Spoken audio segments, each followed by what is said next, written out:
Hello दोस्तों, welcome to the Viren decor. और मैं हूं आपका दोस्त वीरेन। और आज दोबारा से इस चैनल पे मैं अकेला ही नहीं बल्कि मेरे साथ मेरे दोस्त हैं तरंग मेहता, जिन्होंने सिर्फ डिजिटल ही नहीं बल्कि इनोवेटर निकाला हुआ है। तो आज की वीडियो बहुत खास होने वाली है क्योंकि हम बात करेंगे इनोवेटर के बारे में। तो वीडियो को आगे बढ़ाते हैं। तो तरंग, तुम्हारा इनोवेटर निकला कब था? मेरा इनोवेटर लास्ट ईयर नवंबर में निकला था, नवंबर 23 में। तो नवंबर में निकला था, तो इसका मतलब क्या सीन है, एग्जाम वगैरह का? टोटल इनोवेटर के लिए जैसे आपको पता है सारे पेपर्स क्लियर करने पड़ते हैं, टेक्निकल और नॉन टेक्निकल दोनों। तो तरंग, ये जो एग्जाम होता है इनोवेटर का वो कैसे होता है और तुमने कितने अटेम्प्ट में निकाले? मैंने तो 2 अटेम्प्ट निकाल लिए, हर अटेम्प्ट में 3-3 पेपर निकल गए। तो मतलब कितने, मतलब टोटल 6 पेपर देने होते हैं। हाँ तो इनोवेटर के टोटल। लिए आपको मतलब 6, और डिजिटल में थोड़ा अलग हो जाता है। और इनोवेटर में आप देख सकते हो डिजिटल के लिए आपको इतने एग्जाम नहीं है। डिजिटल के लिए आपको आई गेस आर्टिकुलेशन देना होता है, और हाँ, एक टेक्निकल हो गया और एक बिजनेस होता है। बट इनोवेटर में आपको 6 एग्जाम्स देने होते हैं सब में डिस्टिंक्शन है। और सब में डिस्टिंक्शन चाहिए होता है। Right. तो ये डिजिटल से थोड़ा टफ हो जाता है आई गेस निकालना। हाँ मतलब आता हो तो ज़्यादा टफ तो नहीं है। हाँ, वो तो आता है तो फिर ज्यादा कोई टफ नहीं है। तो मतलब 2 राउंड में तुम्हारे आराम से इन्वर्टर निकल गए थे। हम्म। बात करेंगे आप पैटर्न की, मतलब इनोवेटर एग्जाम का जो पैटर्न है वो कैसा है? पैटर्न किस स्पेसिफिक पेपर का बात कर रहे हैं कि वो? मतलब फिर भी मतलब ओवरऑल कैसा मतलब आता है कि कोडिंग आती है, जैसे डिजिटल में एमसीक्यूज हैं और वो है, तो क्या इनोवेटर में भी ऐसा है कि आपको पहले एमसीक्यूज हाँ, निकालना पड़ता है? इनोवेटर पहले तो इनोवेटर कोडिंग चैलेंज देना पड़ता है। वो उसको देने के लिए हम लोग को उस ट्रैक जो मैंने दिया था तब, तो उस टाइम अब तो आउटडेटेड हो गया है। पर मैंने जब दिया था तब उस ट्रैक में हम लोग को पहले टेक्नोलॉजी वाली हम लोग को डिस्टिंक्शन लेनी पड़ती थी या पास, तब हम लोग को इनोवेटर के लिए हम लोग एलिजिबल होते थे नेक्स्ट साइकिल में। तो तरह तुमने ट्रैक कौन सा चूज किया था? मैंने तो पाइथन और T3 में चूज किया था। तो T3 का इनोवेटर कोडिंग चैलेंज होता है और उसके साथ साथ 2 टेक्नोलॉजी निकालनी होती है, तो मैंने पाइथन और T3 चूज किया। ओके, तो इसमें क्या कोई बिजनेस ट्रैक वगैरह या प्रोसेस वगैरह है, जैसे डिजिटल में बिजनेस होता है तो हाँ, इनोवेटर इसमें में? तीनों नॉन टेक हम लोग को निकालने रहते हैं। तो तीनों मतलब नॉन टेक निकालने हाँ, होते हैं? वो तो सारे मैंडेटरी है, आर्टिकुलेशन, प्रोसेस और बिजनेस। अच्छा, तो यहाँ पे प्रोसेस भी एक मतलब है मैंडेटरी में? हाँ हाँ, सब नॉन टेक वाले जब मैंने दिया था तब तो सब निकालने थे। और टेक्निकल के 2 ट्रैक्स निकालने थे और एक इनोवेटर कोडिंग चैलेंज। ट्रैक्स की बात अगर करें तो ये जो टेक्निकल ट्रैक्स होने वाले हैं, ये क्या सिमिलर जैसे हमारे डिजिटल में ट्रैक्स थे वैसे हैं, या फिर कुछ मतलब थोड़ा और कॉम्पिटिटिव हो गया, या फिर कुछ स्लाइटली चेंज है? वो इनोवेटर कोडिंग चैलेंज में थोड़ा डिफरेंस आता है, थोड़ा एक स्टेप अबव होता है, पर बाकी तो सेम है डिजिटल के लिए और इनोवेटर के तो सेम एक। ही है हाँ। मतलब, हाँ, इतना ज्यादा कोई डिफरेंस नहीं है। मतलब अगर किसी की कोडिंग पे अच्छी कमांड है, किसी के स्किल काफी अच्छे हैं, हम्म। तो इनोवेटर भी निकाल लेगा, कोई ऐसी डिफिकल्ट की बात नहीं है। हाँ, बस थोड़ा सा एक्स्ट्रा एफर्ट्स था डालने पड़ते हैं। बात करें एफर्ट्स की, तो मतलब प्रिपरेशन की, तो मतलब प्रिपरेशन कैसे करना है, क्योंकि लोगों को अक्सर पता ही नहीं होता कि कहाँ से प्रिपेयर करें। तो तुमने कैसे प्रिपेयर किया था? जैसे मैं तो जब कॉलेज में था तो मेरा बैकग्राउंड पाइथन का था और मशीन लर्निंग सब में मैं प्रोजेक्ट्स कर रखे थे। मेजर प्रोजेक्ट, माइनर प्रोजेक्ट सब मैंने बना रखे थे, तो मुझे मतलब आइडिया तो था ही सब कैसे होता है।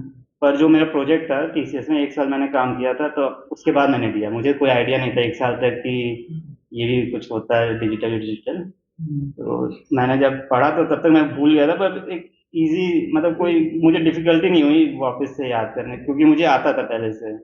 तो मैंने एक बार रिवीजन किया तो वापस सब रिफ्रेश हो गया मेरा। तो मतलब ये किक, जैसे कि डिजिटल के लिए काफी लोग कहते हैं कि किक ऑफ करते हैं, तो क्या तुमने भी किक ऑफ किया है या फिर हाँ, यूट्यूब से पढ़ाई की? वो तो मैंडेटरी है, अगर निकालना है कोडिंग चैलेंज तो किक ऑफ मेरा तो बहुत हेल्पफुल है। किक ऑफ मैंने अपने से 3 किक ऑफ दिए, 3-4। और मैंने तो एक टेलीग्राम से हेल्प लिए, वहाँ से क्वेश्चन मिल गए मुझे किक ऑफ के, अर्लियर किक ऑफ के। वो काफ़ी हेल्पफुल थे, मतलब डायरेक्टली तो सेम क्वेश्चन नहीं आते पर पैटर्न ऑलमोस्ट सेम रहता है। वही है कि मतलब किक ऑफ काफी इंपॉर्टेंट हो जाता है। अगर आप मतलब एग्जाम निकालने की सोच रहे हो, कोडिंग एग्जाम निकालने की सोच रहे हो, तो किक ऑफ की मतलब करते रहना चाहिए, हाँ ये जी। बेसिक सी बात है। तो मतलब ये तो मतलब हमने कुछ एग्जाम्स की बहुत इंपॉर्टेंट बात कर ली और काफी कुछ आइडिया दे दिया इनोवेटर एग्जाम्स के बारे में। अगर आपको इनोवेटर के बारे में कुछ और भी जानना है, बहुत सारी इंपॉर्टेंट बातें, कोई क्यूरीज है, तो आप कमेंट कर सकते हो। We are ready to help. मैं हूँ, तरंग है, और हम आपकी हेल्प करने के लिए बिल्कुल रेडी हैं। तो अगर आपके दिमाग में कोई भी क्यूरी है तो आप कमेंट कर सकते हो। और अगर आपका डिजिटल से भी रिलेटेड है तो आप डाल सकते हो तरंग भाई, उसके लिए भी हेल्प करने के लिए आराम से रेडी है। तो आपके मन में अगर कोई सवाल आ रहा है तो आप कमेंट कर दो, नहीं तो आप मेरे इंस्टा पे भी आके बात कर सकते हो। आपको सारे लिंक्स डिस्क्रिप्शन में मिल जाएंगे हमेशा की तरह। तो बात करते हैं बहुत इंपॉर्टेंट सवाल के बारे में, जो कि हमेशा मतलब लोगों को लगता है कि यार हम इनोवेटर दे रहे हैं, हम डिजिटल दे रहे हैं। तो हमारे कितना परसेंट हाइक हो जाएगा, क्योंकि मतलब ऑब्वियसली कि लोग पढ़ाई करते हैं तो उसका कुछ वर्थ इट होता है कि नहीं, तो इनोवेटर में मतलब कितना परसेंट हाइक होने के चांसेस है? इनोवेटर में जैसे आप डिजिटल से इनोवेटर होते हो तो अराउंड 25 to 30% आएगा। तो मतलब यार डिजिटल से अगर हम इनोवेटर हो रहे हैं तो 25 to 30 ही हो रहा है। हाँ लेकिन मतलब मैंने ऐसा सुना है कि मतलब देखा भी है कि निंजा से अगर डिजिटल हो रहे हैं तो वहाँ 70 to 90% हो हाँ जाता है। हाँ तो ये कुछ थोड़ा सा मतलब गड़बड़ वाली बात हाँ है ये ना? थोड़ा क्योंकि सा मतलब आप 6 एग्जाम निकालो, जैसे कि तरन भाई ने बताया कि मतलब 6 एग्जाम निकालने होते हैं, और 6 एग्जाम निकालने के बाद अगर आपका सिर्फ 25-30% पेमेंट हो रहा है, तो क्या ये वर्थ इट है भाई? मतलब क्योंकि इसकी जगह तो मतलब इंसान स्विच करना ज्यादा प्रेफर करेगा, क्योंकि हाँ, आराम से दोनों इजीली पैरेलल ही फोर्टी हो सकते हैं। परसेंट आई गेस स्विच तो 30% 40%। तो ठीक है, आप दोनों मतलब पढ़ते रहो, स्विच भी हो जाएगा। अगर पढ़ ही रहे हो तो फिर पैरेलल ही हो जाएंगे दोनों।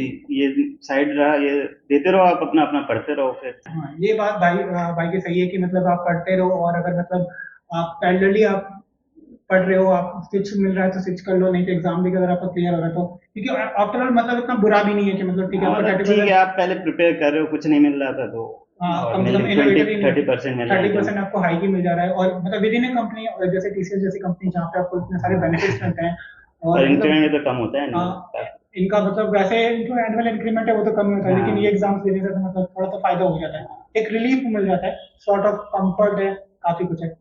तो बात करेंगे एडवाइस की, मतलब कि अगर कोई इंसान है जो अभी डिजिटल निकल गया है उसका, या हाँ। वो इन्वेटर की मतलब कर रहा है, या फिर कोई निंजा से डिजिटल भी है, तो मतलब उसको क्या करना चाहिए, मतलब कुछ बेसिक से एडवाइस भाई।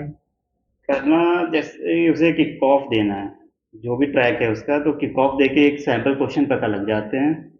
क्वेश्चन जैसे पैटर्न चेंज हुआ, सिलेबस चेंज हुआ, तो क्वेश्चन तो चेंज हो सकते हैं, पर ये याद रखना है कि सबके लिए चेंज होंगे वो। तो ये नहीं कि हम लोग ये डरते रहें कि नया क्वेश्चन आएगा नहीं कर पाएंगे। सब मैंने एक ट्रैक निकाला था T3 का, तो उसमें क्वेश्चन ही गलत था, तो 3 टेस्ट केस मेरे चले थे। और मैंने एक टेस्ट केस जुगाड़ से चलाया था, उसके बाद वाले फेल हो रहे थे, तो मैं समझ गया था क्वेश्चन गलत है। तो ऐसा होता है तो डिसअपॉइंट नहीं होना है, और मोटिवेटेड रहना है हमेशा कि हम लोग नहीं अंडर प्रिपेयर्ड हैं। अगर सबके लिए सेम है पेपर, हम तो लोग को एफर्ट्स डालने हैं पूरे, और तो स्मार्टली प्ले करना है। ये नहीं कि हार्ड वर्क तो ठीक है, हार्ड वर्क से है, पर स्मार्ट वर्क करना है, पैटर्न समझना है। क्योंकि सिलेबस तो बहुत बड़ा है वो, अगर आप करने जाओगे अब तो डीप लर्निंग भी हो गई है, जेन एआई भी आ गया है, तो बहुत टफ हो जाएगा अगर आपको एक्सपीरियंस नहीं है, कोई बैकग्राउंड नहीं है। तो आप थोड़ा सा स्मार्ट वर्क करो, जो पहले क्वेश्चन आ रखे हैं, या आप किक ऑफ दे रहे हो, एक उस पे टी फैक्टर बढ़ाने में भी आते हैं क्वेश्चंस, उसमें आप सेलेक्ट कर सकते हो। तो कुछ कुछ सिमिलर हैंड्स ऑन एक्सपीरियंस होना चाहिए वहाँ पे, सिस्टम का एक्सपीरियंस होना चाहिए जो आप वहाँ पे दोगे, ताकि इजीली मतलब वहाँ पे थोड़ा उनका सिस्टम थोड़ा ऑड सा है, उतना फाइन नहीं चलता स्मूथली, तो उसका एक्सपीरियंस रहेगा तो इजी रहेगा। तो ये तो मतलब बहुत इंपॉर्टेंट बात भाई ने बताई। तो मतलब कि सबसे बड़ी बात है कि डिमोटिवेट नहीं होना है, हाँ मोटिवेशन रखना है कि हाँ ठीक है, हमारा अगर एक अटेम्प्ट में नहीं भी हो रहा है तो कोई दिक्कत नहीं है, एटलीस्ट आप पढ़ते रहो, आपको स्विच में काम आ जाएगा कहीं ना कहीं, तो वर्थ इट तो हो ही जैसे जाता है। मैंने एक बिजनेस का पेपर दिया, तो वो पेपर बहुत टफ आया था उस टाइम। सारे question almost multiple choice question थे। तो मैं जब पेपर दे रहा था तो मैं तो आखिरी तक बैठा, 2 मिनट पहले निकला हूँगा।